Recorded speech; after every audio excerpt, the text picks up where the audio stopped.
கோபி அருகே உள்ள கொடிவேரி அணையில் ஆயிரக்கணக்கான சுற்றுலா பயணிகள் குவித்திருக்கிறார்கள். இது பற்றி விவரங்களை தருவதற்காக செய்தியாளர் ரமேஷ் இணைகிறார். ரமேஷ், விவரங்கள். வணக்கம். ஈரோடு மாவட்டத்துடைய முக்கிய சுற்றுலா தலமாக விளங்கி வருவது இந்த கோபி அருகே இருக்கக்கூடிய கொடிவேரி அணை. சுமார் 700 ஆண்டுகளுக்கு முன்னர் பவானி ஆற்றின் குறுக்கே கட்டப்பட்டுள்ள இது ஒரு தடுப்பணையாகும்.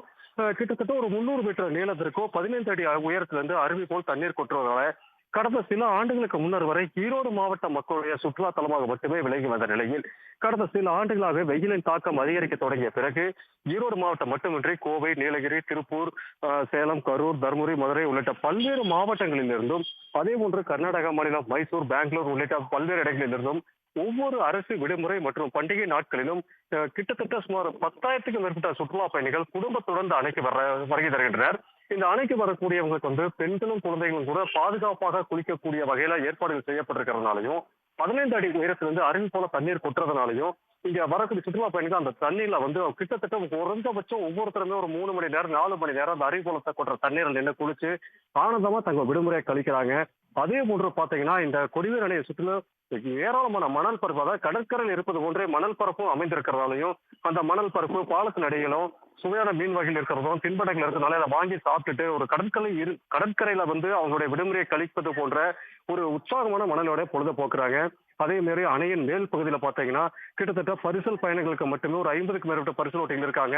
அதுல குடும்பமா அந்த பரிசல்ல பாத்தீங்கன்னா இந்த அணையோட நீண்ட தூரத்திற்கு கிட்டத்தட்ட 1 மணி நேரம் அந்த பரிசல் பயணத்தை குடும்பத்தோட மேற்கொண்டு தங்களுடைய மன அழுத்தத்தையும் நீக்கிக்கிட்டு உற்சாகமா அந்த பொழுதை கழிக்கிறாங்க. அதே போன்று அணையில் இருக்கக்கூடிய பூங்காவுல குழந்தைகளா பெரியவங்களும் குழந்தைகளா மாறி ஊஞ்சல்ல விளையாடுறது, உற்சாகமா கொண்டு வந்த உணவுகளை சாப்பிட்டுட்டு தங்களுடைய விடுமுறையை கழிச்சிட்டு இருக்காங்க. மொத்தத்துல இந்த ஈரோடு மாவட்டத்தில் இருக்கிற கொடிவேரி அணையானது பாத்தீங்கன்னா மற்ற சுற்றுலா தலங்களுக்கு ஒப்பிட்டு பார்க்கும்போது ஒரு குறைஞ்ச செலவுல ஒரு குடும்பத்தோட இங்க பொழுத கழிக்க முடியும். அதுவும் பாதுகாப்பாக இந்த கொடிவேரி அணையில குளிச்சு பொழுத போக்க முடியும். அப்படிங்கறதுனால ஒவ்வொரு விடுமுறை நாட்களிலும் ஆயிரக்கணக்கான சுற்றுலா பயணிகள் வர்றாங்க.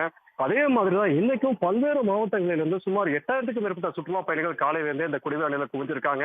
இதுக்கிடையில காலையில ஒரு 10-11 மணிக்கு மேல மழை பெய்திருந்தா கூட அந்த மழையிலும் கூட சுற்றுலா பயணிகள் அதை பொருட்படுத்தாம ஆனந்தமா அணையில குளிச்சு மகிழ்ந்துட்டு இருக்கிறாங்க.